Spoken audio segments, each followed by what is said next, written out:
Meanwhile, Nigeria's Frontline Music Awards Festival, the Headies, is going global again, and this time the conversation begins in Lagos but ends in Toronto. At the official big announcement event for the 18th edition of the Headies, organizers confirms that the Golden Head statuette will travel again for the next edition, while also addressing the controversy around the quality of the award prizes presented to the winners.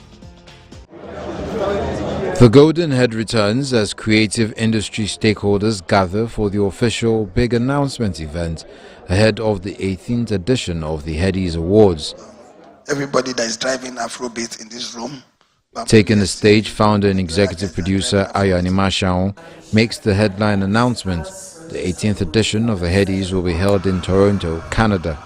But the experience will not be limited to Canada alone. Back home in Nigeria, fans will be part of the moment through a live watch party, with select award presentations also scheduled locally as the main ceremony unfolds in Toronto. First thing is that we're going to Toronto for the 18th Headies. Thank you, Mr. Carlos, and everybody here. Second thing is that we're not just going to Toronto. We're not leaving Nigeria behind. We're going to have a watch party that we're going to have some award shows, like 4 or 5 awards, here in Nigeria that will be, simulcast within Toronto and Lagos.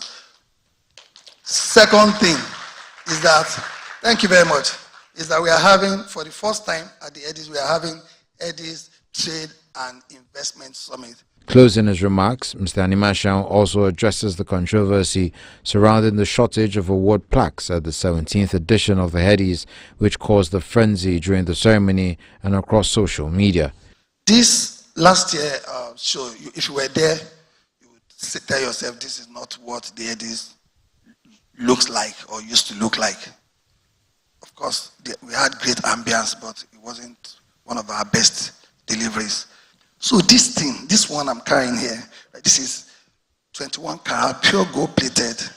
We made it in the UK. It's very, very expensive. So when it was getting too expensive and we couldn't afford it anymore at the Headies, I went to, I spoke with someone and he said, Ayo, why do you like doing your things big, big, big?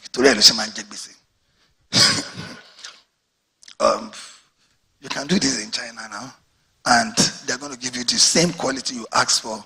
And like China Fake said, no, they give you what you asked for. Send them this one.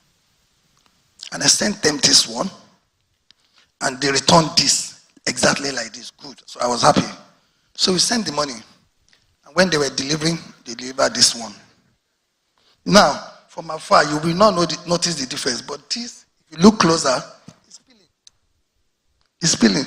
So we have cartons of this that I would not give anyone, even if they will not find out. My conscience will not let me give anyone this. This is not what we are about. This is what we are about. So we couldn't give out this one, even though they were backstage, and we tried to use the remaining of this one, 5 of these ones, to run the entire show and deliver this later, and it didn't work so well. It worked well in the past, but it didn't work well this time around, so we had gaps. And I need to tell you that. So we had gaps last year. Forgive me.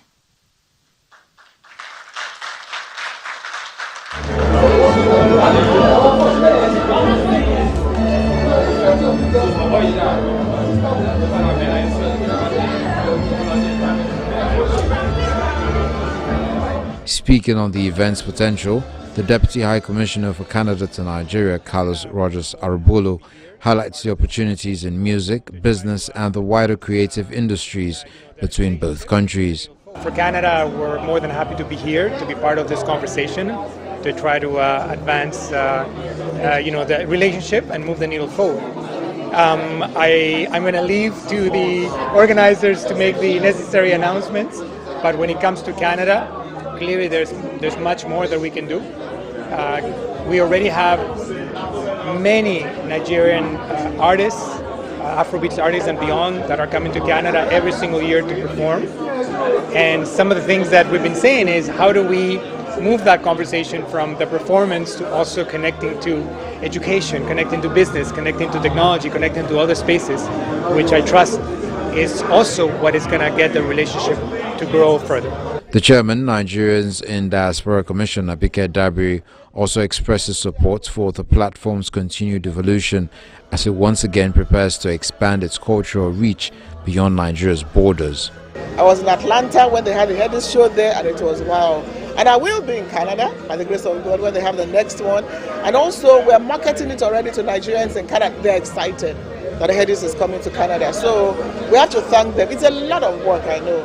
We have to thank them. And we have to thank our artists for contributing to changing the narrative. Despite everything, they've done so well. And all we can do is support, encourage them, and be proud of what we have and support every one of them. And I want to say that all this beefing A, B, C, we don't have to say anything between top 3 or top 5. They are Nigerians and they're doing so great. And we need to support them and just, be there for anything they're doing. With Toronto set to host the 18th edition and a new trade and investment summit on the horizon, the Headies continues to position itself as a global platform for music, business and cultural exchange.